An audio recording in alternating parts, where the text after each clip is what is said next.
the Boston power play contestants in being able to get to that wrap before Swayman can get across. Welcome to the Canes Corner podcast. I'm Adam Gold. We're going to be here just about 15 minutes, people. But it's has to be a big deal to get me on a live Canes Corner podcast on the Saturday of Labor Day weekend. Not that I had big plans, but I had other things that I would normally do. But when one of the best players, and ultimately when it's all said and done, one of the best players that the Carolina Hurricanes have ever had, Seth Jarvis, signs his first 8-year contract. Yeah, we're jumping on live. If any of you, those of you who are here, thank you very much for joining me. Again, 15 minutes in, out. We'll talk about Seth, a couple of other things that will come up as well. That was Seth Jarvis's 30th goal, a shorthanded goal scored in Boston late on in the season. And I chose that simply because of two things. One, it was goal 30. So anytime a player like Seth or anybody scores 30 goals, especially for the first time, it is a monumental thing. But if you go back and you watch the video of that, and one day I'll be smart enough to be able to share that video, although I don't know if I have the rights to share it, the video of it. I can share the audio because that aired on our radio station. It embodied so much of what makes Seth Jarvis such a special player. Because it was, A, he's on the top penalty killing unit with Jordan Staal. B, the awareness to know Staal won the draw. We've got room down this side. I think it was Pesce that hard rimmed it. Remember Brett Pesce when he used to be Hurricane? Hard rimmed it. Jarvis outworks, out hustles, gets down the ice. First shot goes wide, or might have been deflected wide, but it was Jarvis who hustled, got the rebound from behind the net, and came around in front. I think it threw it in off of Jeremy Swayman for the goal. But everything that's great about Seth Jarvis essentially in one play. So I'm going to do something I never do. And by the way, we're brought to you by the Aluminum Company of North Carolina. If it's for the exterior of your home, you can find it at the Aluminum Company of North Carolina on Hamlin Road in Durham. There is no place like it. I'm going to do something I never do. I don't like doing, don't feel comfortable doing it. But it's sort of a reminder that I've been telling you all along what the team's deal was, what the players' deal was in terms of we want this to happen and it's going to be this long. It was always going to be 8 years. Always. And the reason I knew this was because 8 years was beneficial to the team. They had once the Yevgeny Kuznetsov salary contract was off Carolina's books, there were zero issues in getting the cap room. Truth is, the Hurricanes pretty much knew that Jesper Fast was not going to be available all season long. It wasn't confirmed, but they went into this offseason thinking, yeah, we're probably not going to have Jesper Fast. They weren't rooting for that, but that's what they were planning for. And there was more than enough room for them, even if Jesper Fast is on the roster. And by the way, he's still on the roster in terms of their cap number. And they were able to fit $7.42 million in cap space with Seth Jarvis's contract. We'll get to the contract and how it's structured in a bit.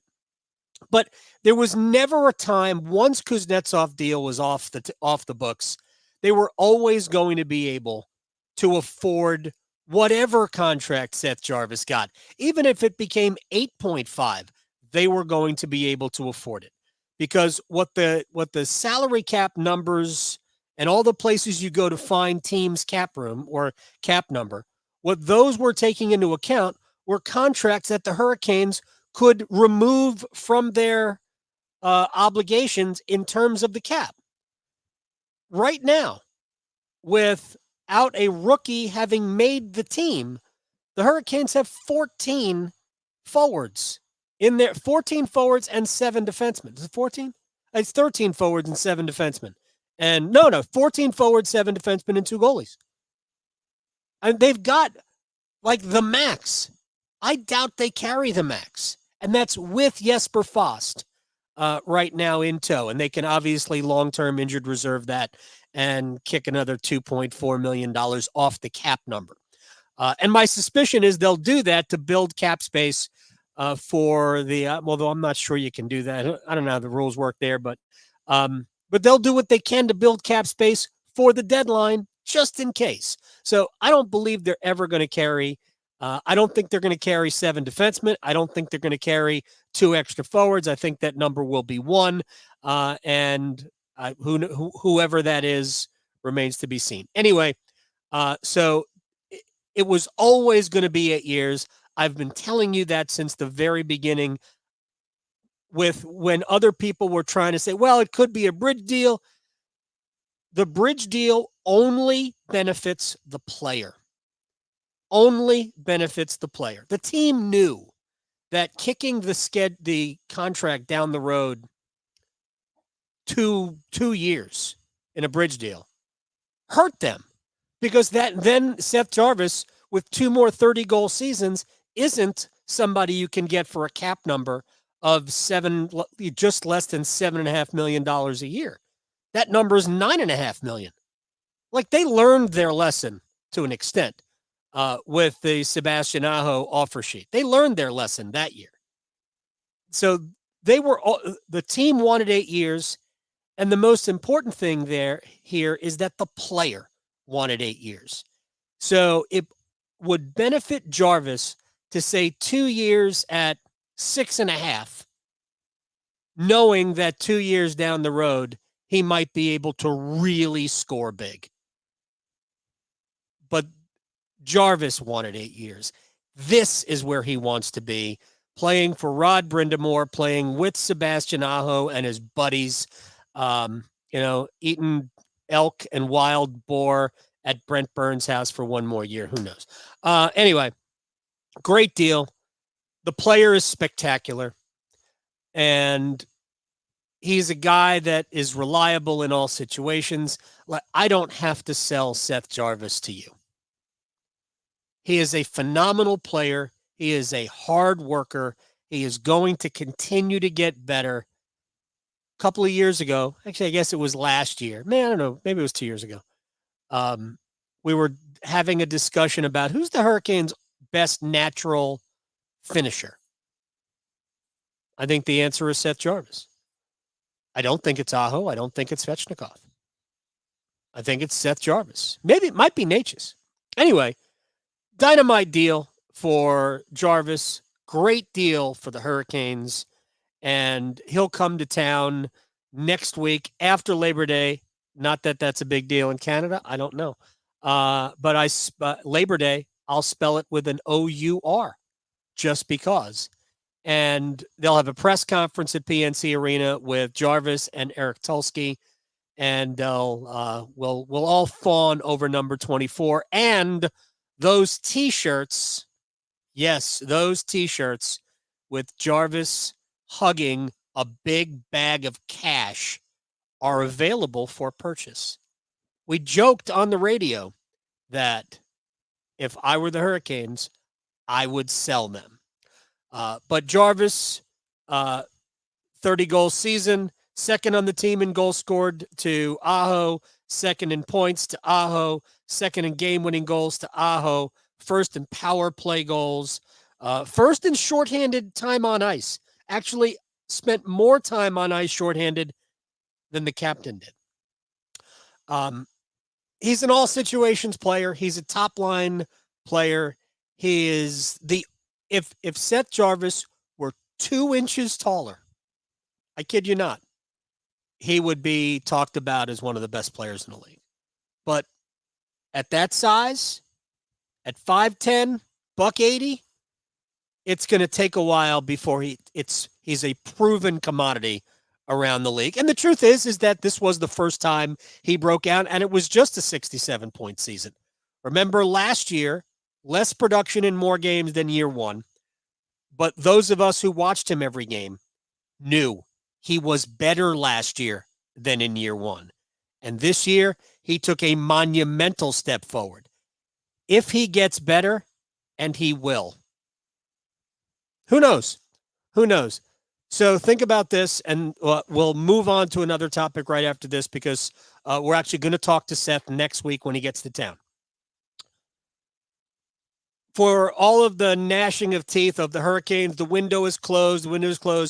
I'm not telling you they're going to win a Stanley Cup this year, okay? Not.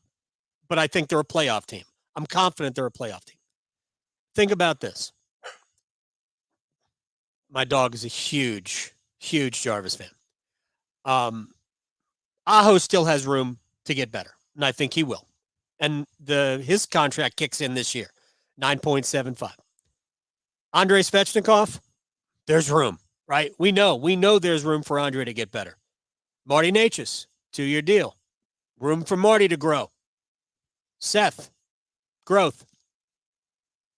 Jack Drury, Jesperi Kotkaniemi. I know there's been a lot of chatter around the internet, around Twitter about Kotkaniemi, this, that. He's here. He's going to get an opportunity. Just is. Going to get an opportunity. And there's obvious room for him. I think the defense won't be quite as stout as it was a year ago. But dirty little secret, Brent Burns took a step back last year. I thought Brett Pesce took a little bit of a step back last year. But what will Jalen Chatfield look like in a top 4 role? Dmitry Orlov relied in the top 4 role. I think they'll be fine. Slavin is Slavin. His contract kicks in a year. So Shane Gostisbehere, Sean Walker. I think it's a good mix.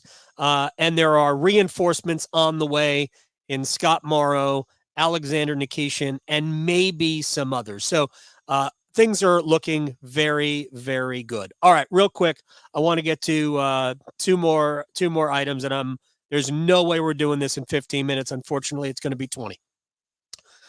Jesper Fast, neck surgery, out for the season, long-term injured reserve, if the team wants to use that to get the $2.4 million contract off the books.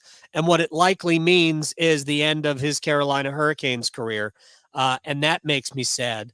Also worth pointing out that missing Jesper Fast in the playoffs was a big loss, a very big loss. Here was a player who was absolutely vital to the way Carolina wanted to play.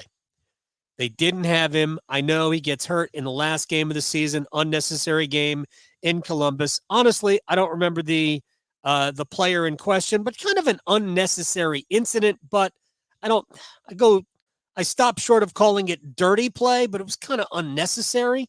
And Jesper goes into the boards hard, and that was it. It was over. Neck fractures, and look, Hurricanes have had to deal with neck fractures before. Eric Cole obviously had to deal with it. But anyway, we didn't have Jesper in the playoffs. He is a necessary piece to the way Carolina wants to play, and they missed him. And they'll miss him this year.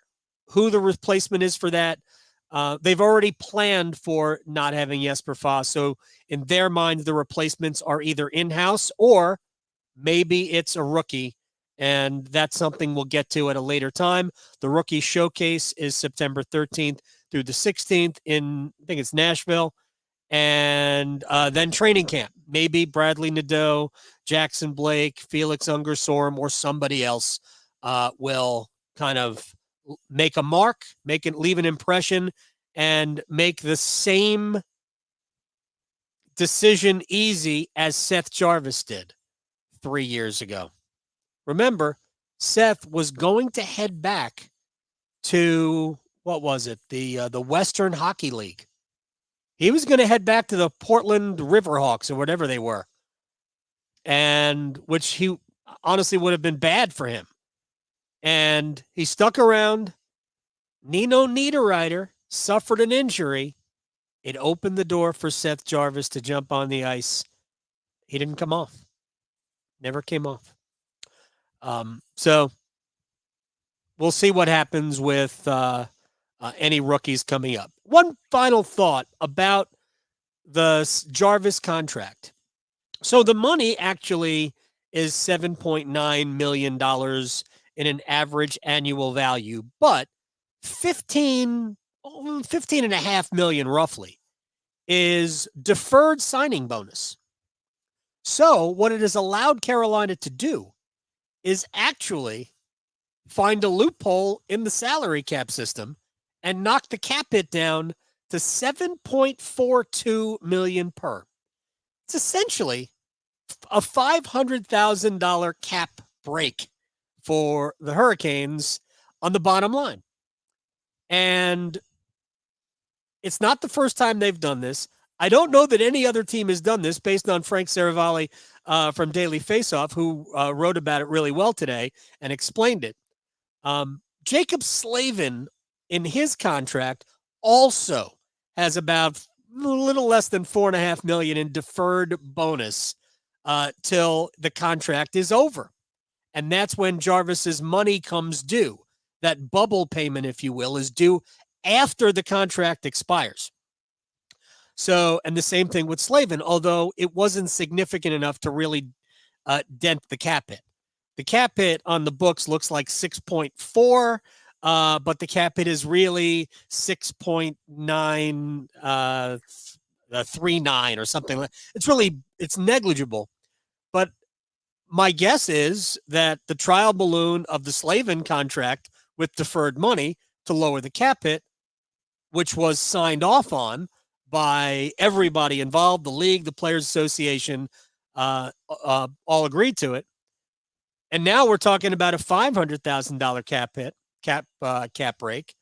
And I wonder what the ramifications will be for this around the league. Certainly there are teams like Rangers, Red Wings, Lightning, Vegas, Toronto that absolutely would like to take advantage of their deep pockets and throw money around, because they would like to do, they used to do that before. And defer a lot of money if they can. Remember, the players got to agree to it. And in this case, Jarvis and his agent did. And essentially circumvent the salary cap. And that's what the Hurricanes have done here. Yeah, very, very. Dogs are very excited. That's what the Hurricanes have done here. They have circumvented the cap. Not by a lot. But what's to stop teams from doing this and getting a $2 million cap break? Look, I don't know how it's going to work out, but anybody who thinks that Tom Dundon is cheap has not been paying attention. Has not been paying attention. But again, I've told you that for a long time too, that there are certain places where Tom Dundon doesn't see value and he spends no money there. But the places where he sees value, like the team, the players, yeah, he spends money. And we even got him to spend a little bit more money on the coaching this year. So be prepared for a collective bargaining agreement battle over this type of thing. For all the people who are whining about long-term injured reserve, this is probably more of a big deal, right? All right, so Seth Jarvis is in. Jesper Fast, unfortunately, is out. And one quick thing about the Fast absence, and again, I just want to make it clear, I don't think Fast's absence opens the door for a player, because the team already assumed he wasn't going to play. But it still should be a fun training camp. I think the eyes are wide open for somebody to impress and make the team. They could certainly use another goal scorer. The truth of the matter is, it would be great if that goal scorer was Jesper Kotkaniemi. Not going to lie, because he's going to get the first crack probably to play on the second line as the 2C. All right, we got to go. Brought to you by the Aluminum Company of North Carolina. If it's for the exterior of your home, you can find it at the Aluminum Company of North Carolina on Hamlin Road in Durham. Do me a favor, like, subscribe to the Canes Corner podcast right here on YouTube, and we'll be here after every Hurricanes game during the course of the season, right? Okay, you know you can rely on that. Also, it's available in normal podcast form if you would rather not look at me stare into bright lights. Until next week, I am Adam Gold. This has been the Canes Corner Podcast. Thank you so much for joining me. See you next time.